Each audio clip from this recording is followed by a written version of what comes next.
Okay, welcome to What the Whoop. You guys, we didn't have an episode last month, so thank you for joining this month. We are talking about the same thing that we were going to talk about last month. We're talking about heart rate variability, which I know is something that everybody's like, what? But why? Okay, so it is very interesting. And it's a great indicator of your health because it tells you how well your body can adapt to strain. Now, what does that mean? So your heart rate variability is the time in between your heartbeats, essentially. Okay. So we have our sympathetic and our parasympathetic nerve system, and you have your rest. So your rest and digest and your fight or flight. Okay. Your ability to adapt between those two, that's your heart rate variability. Okay. So if something frightens you and your heart rate shoots up or your breathing is like, okay, that is your fight or flight. And then your ability for your body to adapt to that and go, oh, it's not a threat. I can calm down. That's what that's measuring essentially. Was that helpful a little bit to go, okay. So yeah, so your ability to adjust from stress and from a relaxation or a state of relaxation is how that works. Okay. So now that we know that, that's a little bit more helpful to help you understand why. So your higher heart rate variability is your heart rate adapting more. If you have a lower heart rate variability, your heart rate is not adapting as quickly. So it takes longer for it to adjust. It takes longer for it to respond to things. Okay. So there. Okay, good. We're done now. That was 1 minute and you guys understand heart rate variability. No. Okay. So your autonomic nervous system is what helps determine this. So it's not just looking at your heart rate, it's looking at your breathing, it's looking at your brain response, it's looking at all of these things to help determine your heart rate, which responds according to those things. Like I said, the sympathetic and the parasympathetic nervous system. I can speak. It's very easy. Okay. So all those things go into it. So what you'll notice is, and this is fun because we've talked about this before, is that like my heart rate variability, I feel fine. I'm good. I'm good, but my heart rate variability is low and I don't understand why. And then a lot of times, like you'll see Whoop will tell you like, well, you might be getting sick or there might be other factors. And you're like, I feel I'm using fine intentionally because it's a very common word that we use to just be like, no, I'm fine. I'm fine. I'm fine. It's fine. Everything's fine. Okay. And what oftentimes can happen is that our body is so stressed out we may feel like we're okay, but there are a lot of things that are coming down on us, whether it's small things or big things, and we think that we're adjusting to them okay.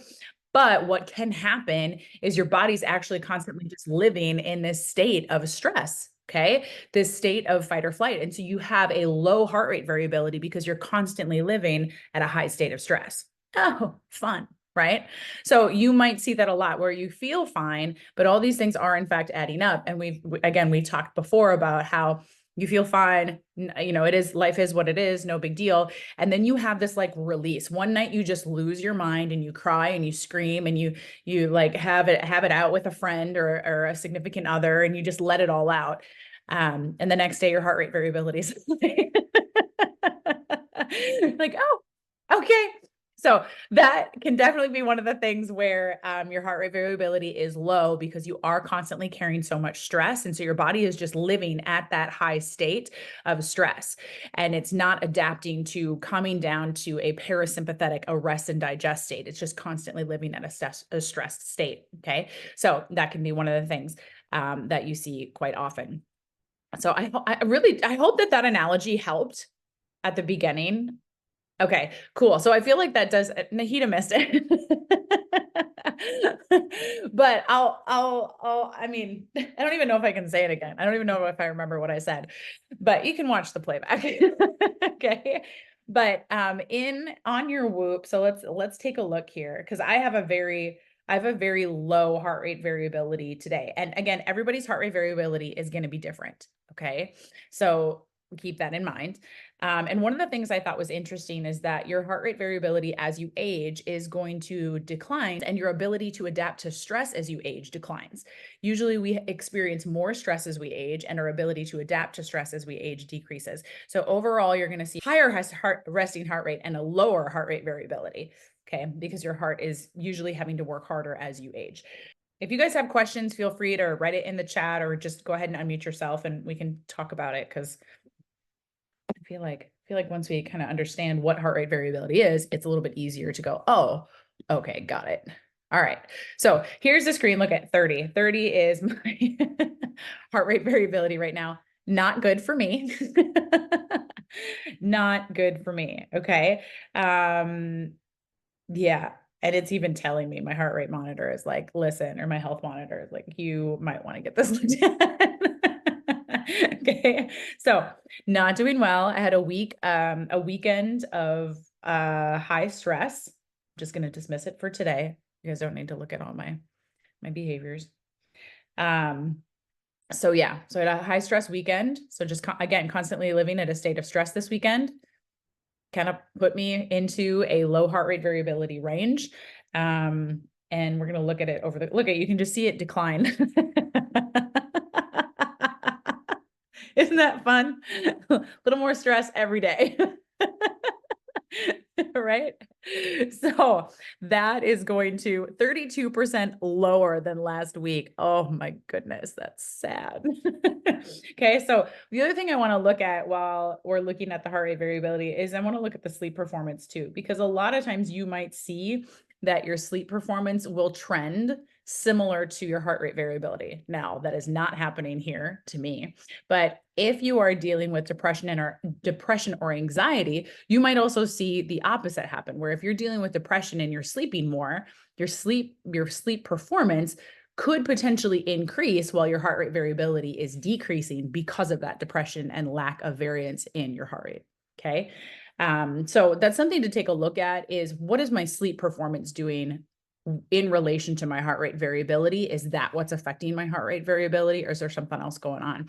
So again, that heart rate and that sleep performance can be one thing. If that's not indicating it, your respiratory, I'm sorry, not your respiratory, but your restorative sleep could be an indicator too. So Friday night into Saturday, I got a decent amount, but again, the trend to restorative sleep was decreasing from Saturday, Sunday, right? So it could be because I may have increased my sleep performance because overall I spent more time sleeping, but the restorative sleep that I got was decreasing. So that could have affected my heart rate variability as well. And then I want to look at not respiratory rate. I mean, that's definitely going to be an indicator. But the resting heart rate. Okay. So my resting heart rate is going up, which would mean that, yeah, I'm stressed. Okay.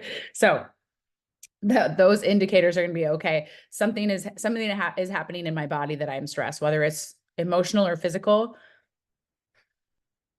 I don't know. Now I do know, like looking at the last couple days, and looking at my strain, I've done nothing today.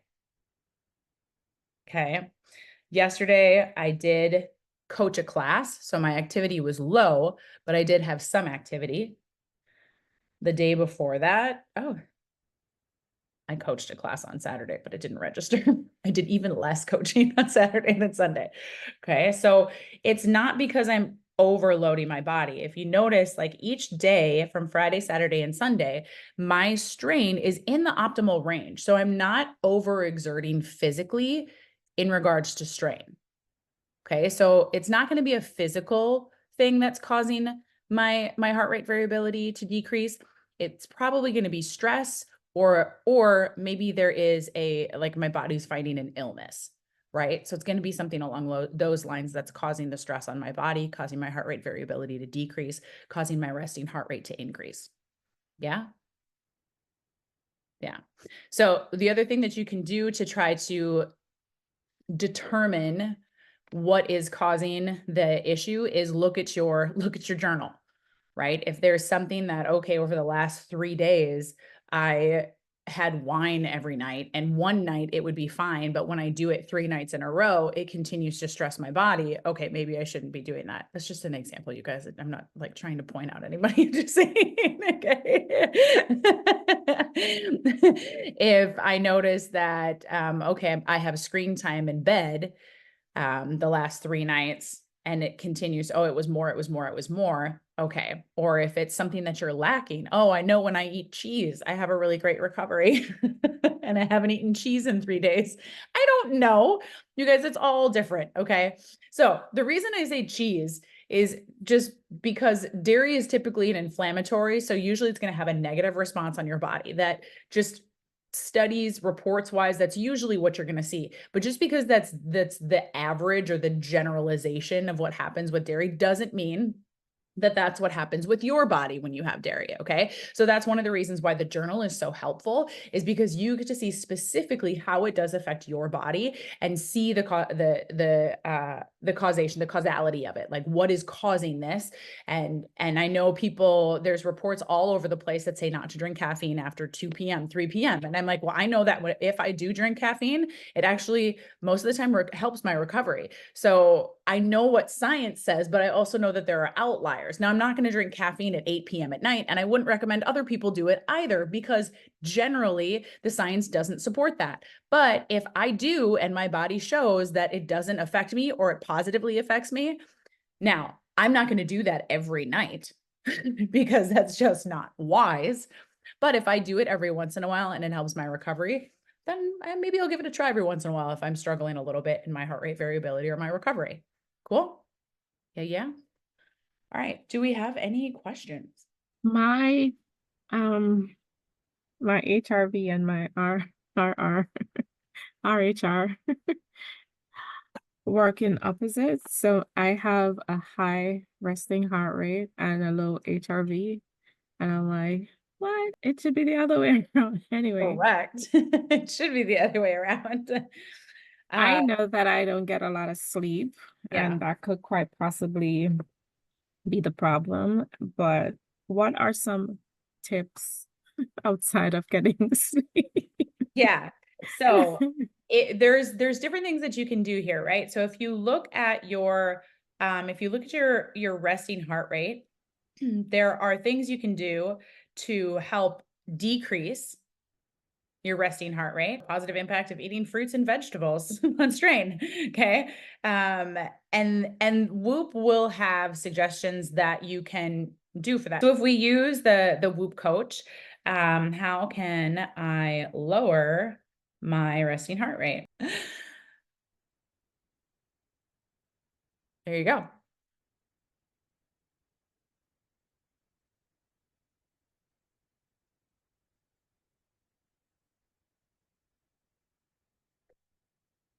Okay, so just a few suggestions, some other articles there, ways that you can increase your heart rate variability. Okay, so one of the things that's been very interesting too is to see the work or the effect of breath work on reducing your stress. So that might be one of the things that you can implement into your. I know you're not busy at all, Stacy, and super bored all the time, but that might be one thing that you want to look at doing, is adding throughout the day some of the stress. Let me see if I can remember where it is. Because there is, yes, the stress monitor. So if you go into the stress monitor, there's going to be increased relaxation and increased alertness. You might want to try doing those just regularly throughout the day, a couple times a day, and then track that in your journal. Make sure that you're tracking that in your journal so you can see the effects of it on your resting heart rate, your heart rate variability, and your stress monitor. Yeah. So sleep, exercise you do, drinking enough water, eating healthy, the breathing exercises are going to be helpful. Exercise regularly improves sleep, healthy diet, hydration, limiting caffeine, relaxation exercises, and reducing stress. Yuppie. Yeah. Uh, I think I have one tick. I only have like one cup of coffee. If I have coffee any at all, I only have like a cup a day. So that's not even an issue. Healthy diet. I must say that I have I've been doing this detox for the last today's day 9 days, and I've seen a really good impact on my recovery. Um, That's excellent. I've been eating just protein, which is like chicken breast and Yeah. vegetables. That's it. Yeah. No carbs, no sugar. Um, And I've had green recoveries. Even when I have 4 hours of sleep, I have a green recovery. And I'm like, wow, this is impressive. But still, and I do see a slight improvement in my HRV, Yeah, but it's not that dramatic sure. and whatever, but I can see the improvement there. So diet is definitely, Yeah. I think that's fine. Hydration, yeah, I do drink. I maybe needs a little bit more improvement. Sometimes I used to have a big bottle that I Yeah. keep. I was gonna say, I remember your giant water bottle. It's in the drawer sitting down. So, Okay, so I get my like one of my questions to you would be, I know that you work a lot. So, and you used to do, I think you said you used to do like walks and you would go sit by the beach. Do you still do that? no, not really. Okay. Yeah, so that's something that I need to do because they're like sometimes I'm intentional with it, Yeah. and I definitely have to be intentional about it. But if I go to bed at 12, 1 a.m. to get up at 6:30 to do that, sometimes I'm like, I just want to sleep. Yeah. Which Yeah. yeah, I get. And it's like if you're because if you're working from 8 a.m. to like, how much are you doing that is related to work and causing you stress? And I know that your job is demanding and I know you have a lot to do. So I can't be the one to tell you you need to, like that's not a thing. But like that might be a big part of what is causing such high resting heart rate and low heart rate variabilities because of the stress of the job. Yeah. And so yeah, again, being able to find time, if you can even step out of the office for like twice a day for 10 minutes, take your shoes off and do grounding and breathing exercises, 5 minutes, not even 10 minutes, 5 minutes to just be outside, soak up the vitamin D, be in fresh air. And whether or not you believe in grounding, I don't know. I think Mhm. taking your shoes off and being in grass is a whole different sensation that we just don't get regularly. So whether it's whatever it is, I think it definitely can cause some benefits or can Yeah. some benefits. I've done that a couple times when I'm working from home and I Yeah. can just step outside. I used to do that. But as I said, I just need to be a bit more intentional because sometimes I sit in here and you have a lot of stuff doing and you're just so focused and have this tunnel vision that Yeah. you forget everything else. Like now I haven't even had lunch yet and I have my lunch. Definitely. For For sure. me, it's 4:19 and I haven't had lunch as yet. I'm like, so it's like stuff like that. Yeah. So I guess I just need to be a bit more intentional because when Yeah. I apply the intentionality and actually do it, then yeah, I can Yeah. Well, yeah. and there's a group of there's three women. One's a psychologist, one's like a neurologist, one's I don't remember what the other one is, but they're doing essentially a master class on brain health. And one of the things they talked about is if you're eating when you're stressed, because of the stress on your body while you're eating. So if you're sitting at your desk and eating, the number of calories you're ingesting are the same.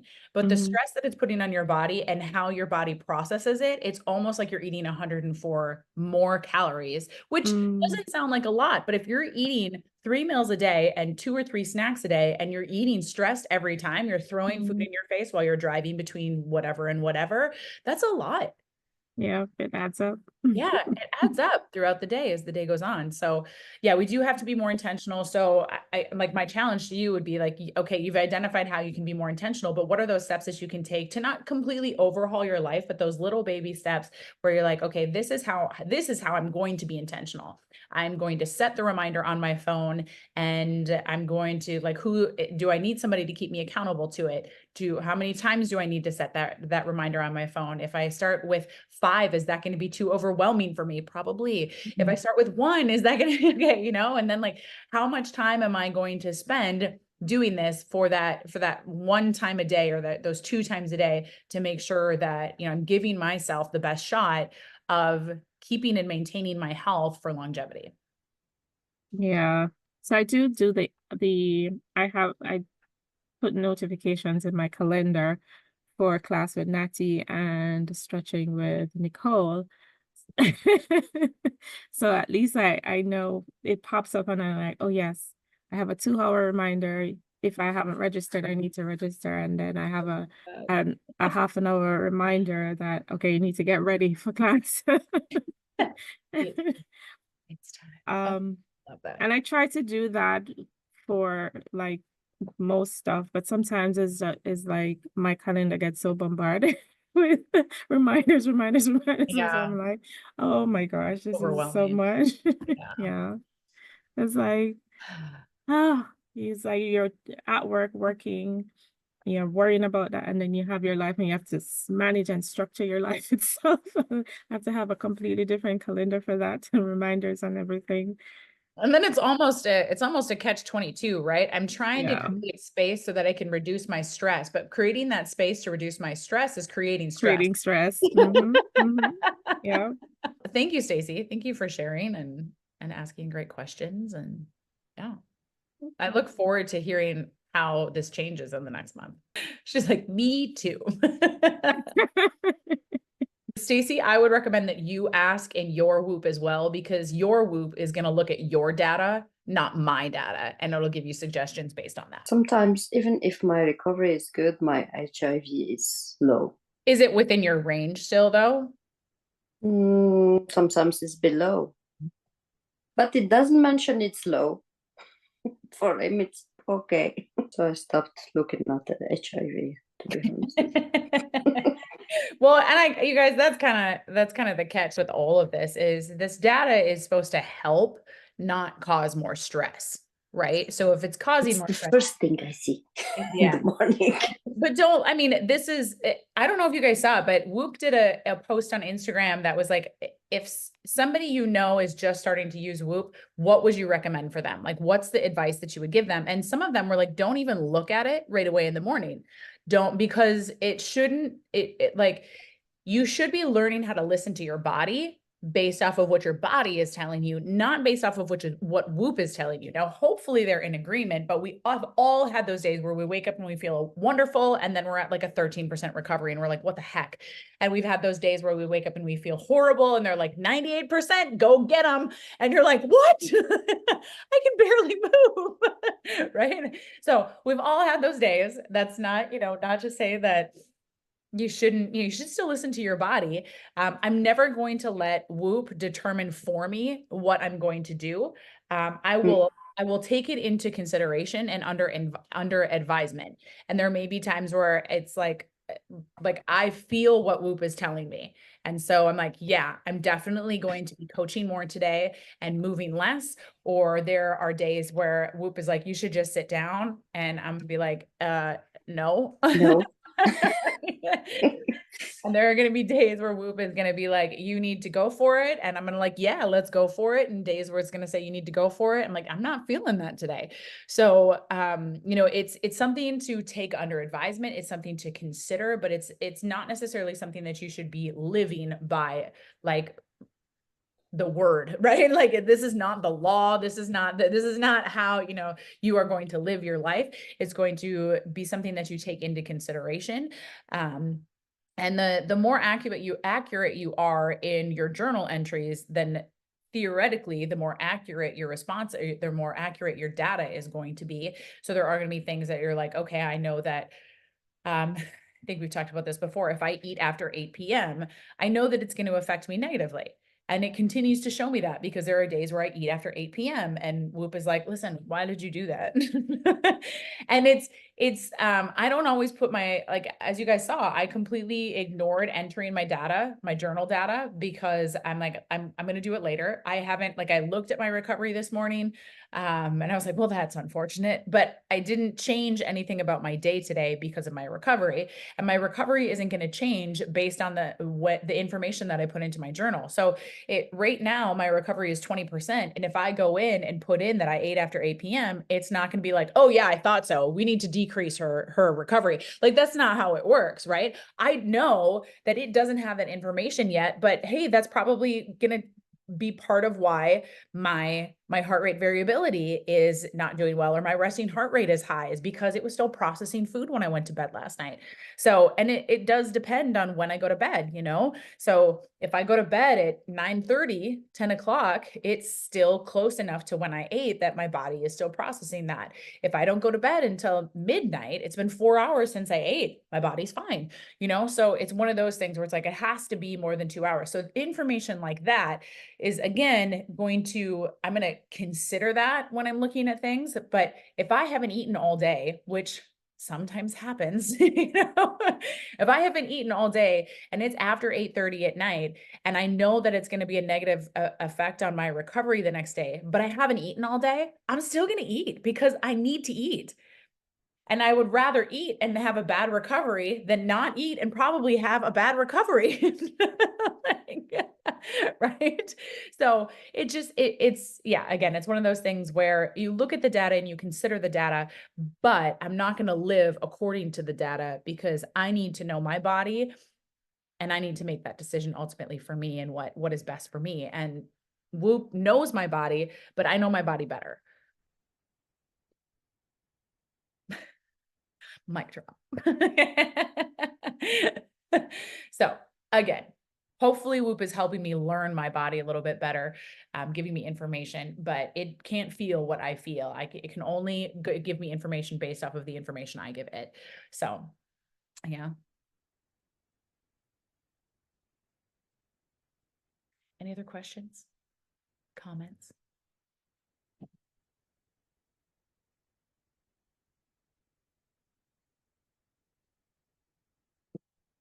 No.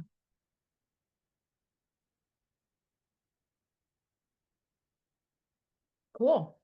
All right. Well, there is some great information on Whoop about heart rate variability. There's also some great information on Cleveland Clinic. I'll share it here. That is from Cleveland Clinic. Really, really helpful. Here's an article from Whoop on the resting heart rate information, and just kind of general, like what are averages, what should you look for? It's a very personal metric, so everybody's going to be a little bit different, but generally what we see for the resting heart rate. And yeah, they both have great, I think I have one from Whoop for heart rate variability as well. Let me grab that one for you. So many options. There's another one. So heart rate variability from Whoop.